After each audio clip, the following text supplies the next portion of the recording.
will discuss about the eccentric loading, which is the last part of unit number 1, that is design of machine element, simple processes. So in case of the eccentric loading, I would suggest you that the meaning of eccentricity we must know, and then we'll have to consider the load condition. Now you can see, as per the title of eccentric loading, this is the plate number 1 in which I have applied the load P from one end, and now if I want to calculate the movement, in this case I will have to calculate movement force into perpendicular distance, that is P into perpendicular distance. Now first of all, very important, that what is eccentricity? What is eccentricity? It is denoted by small e. Eccentricity is nothing but it is a distance between load applied with respect to CG of particular component. See, distance between load applied with respect to CG of particular component. Now this plate having CG, of course it is situated on its center line. So distance between load applied with respect to CG, so this we called as a eccentricity, small e. Understood? So that is called as a eccentricity. It is the distance between load applied with respect to CG of particular component. So I can write the movement occur with respect to load P, here force into perpendicular distance, that is P into E. Correct? Now after that we must know eccentric load, where it applied exactly. Now this will be the load, we'll have to convert it into movement, and that's why we have seen the movement over here. But the eccentric load is generally applied where eccentricity is situated. Now in this component, the eccentricity is situated on center line. So load should be act at a center line, that we called as a eccentric load. So therefore you can see center line, I will have to maintain the eccentric load P, which is acting at the eccentricity. Therefore here movement is equal to, of course, P into E, but it is with respect to center because the eccentric load is acting at a center. Now after loading condition, you can see there might be chances of the bending, from edge to edge bending I have shown here through dotted line. Now in this case, intention behind this, suppose this will be the edge 1, 2, that is 1 dash and 2 dash. So intention behind that, to understand the eccentricity, and eccentric load is always acting on a eccentric line where there is a eccentricity is situated. So therefore it is act at a center. So this was the basic definition of eccentric loading. I told you what is the eccentricity, what will be the eccentric loading. This we called as a eccentric load condition, and here we have seen the eccentricity. Correct? Eccentricity. Now we'll see the structure. This is the C frame. Now if I want to calculate eccentricity of the C frame from the given data, I would say it is the force into perpendicular distance, rather force with respect to CG of that particular component.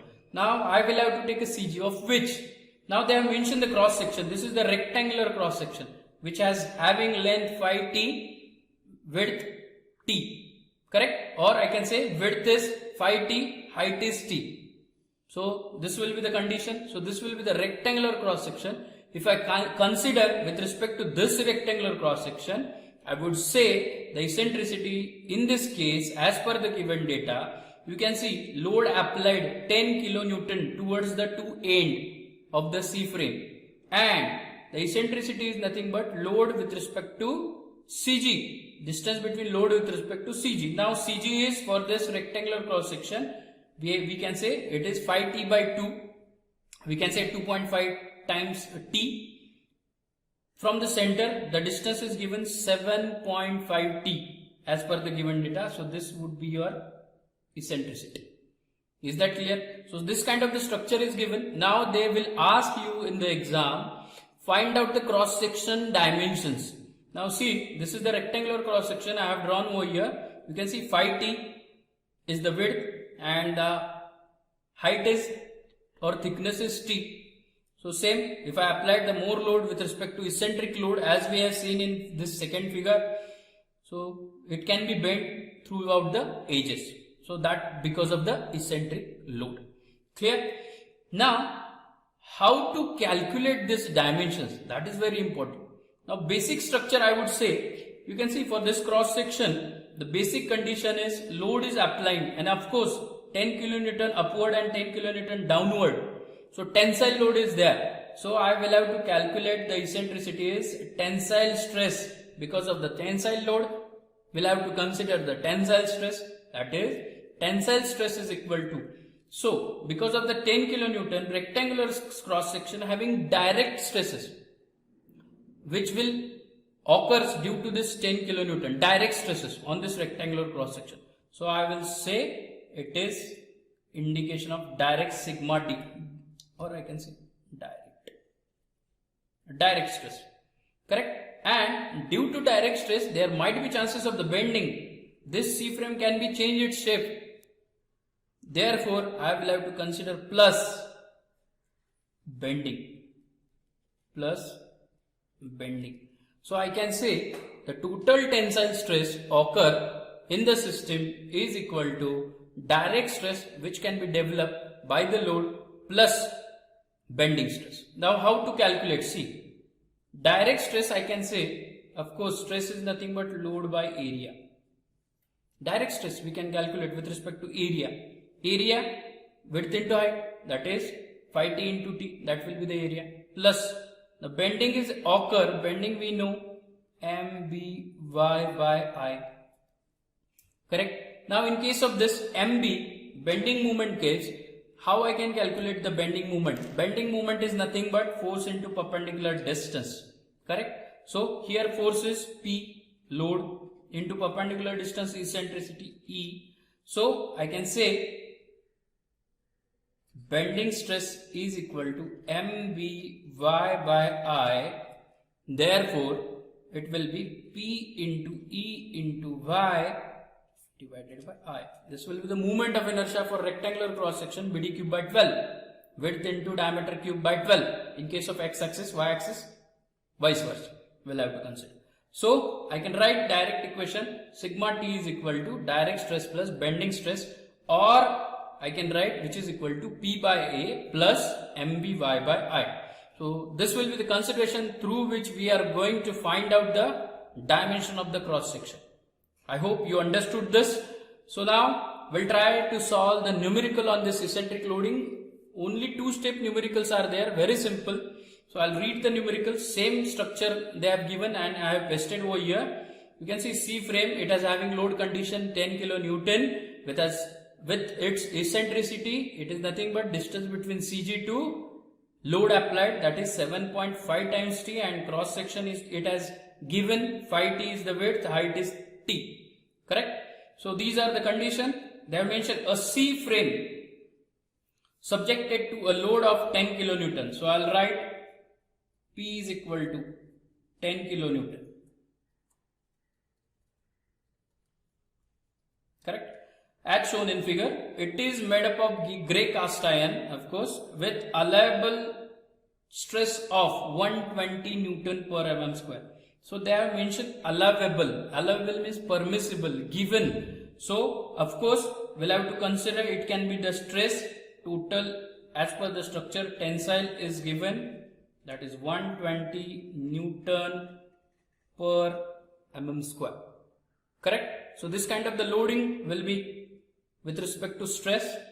Determine the dimensions of the cross section. So it is having rectangular cross section. We'll have to find the dimensions phi t with respect to t. Correct? So for that, as I told you, this numerical is related with the eccentricity. As we can see the structure, load applied eccentricity. So I'll write from the diagram, eccentricity is 7.5 times t. Very important.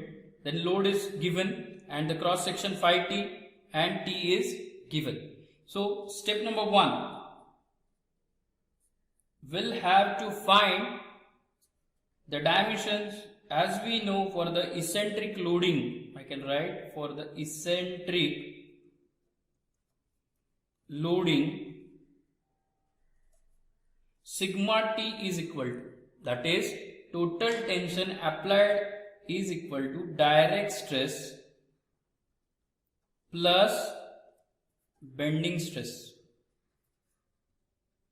In this case, we have seen direct stress is nothing but P by A plus bending is MBY by I. So again I can write for your side, that is P plus A. MB is nothing but P into E into Y divided by I, correct? And tensile, total tensile they have mentioned permissible is 120, correct? Now we'll have to put one by one the values. You can see load is 10 into 10 raised to 3. Area is nothing but here they have mentioned, that is 5T into T, plus we'll have to calculate 10 into 10 raised to 3, eccentricity is 7.5 T, plus into Y is nothing but neutral axis distance. Now here the neutral axis distance is 5. See, we'll have to consider this as a 5.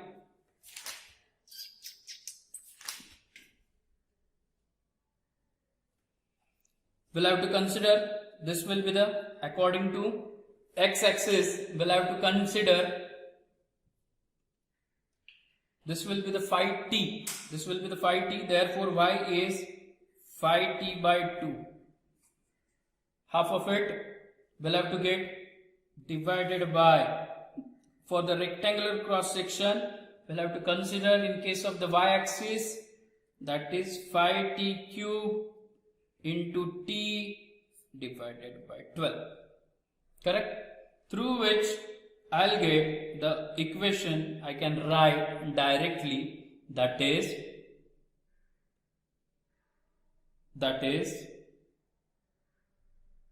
2 into 10 raised to 3 divided by t square, plus I will have to convert this into, that is 18 into 10 raised to 3 divided by t square. Now by combining this, I'll get 18 plus 2, all the terms are same, so I'll write 20 into 10 raised to 3 divided by t square, which is equal to 120, correct? Now unknown parameter is only thickness, through which I'll get the thickness here.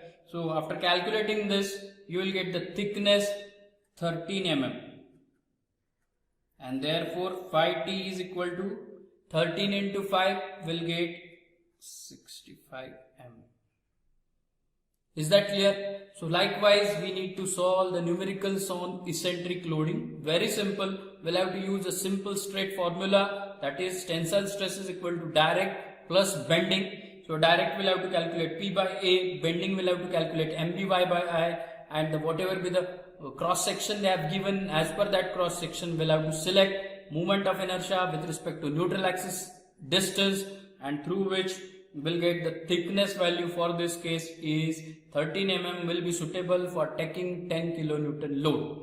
I hope you understood this about the eccentric loading. Many more numericals will solve in upcoming lectures. Thank you.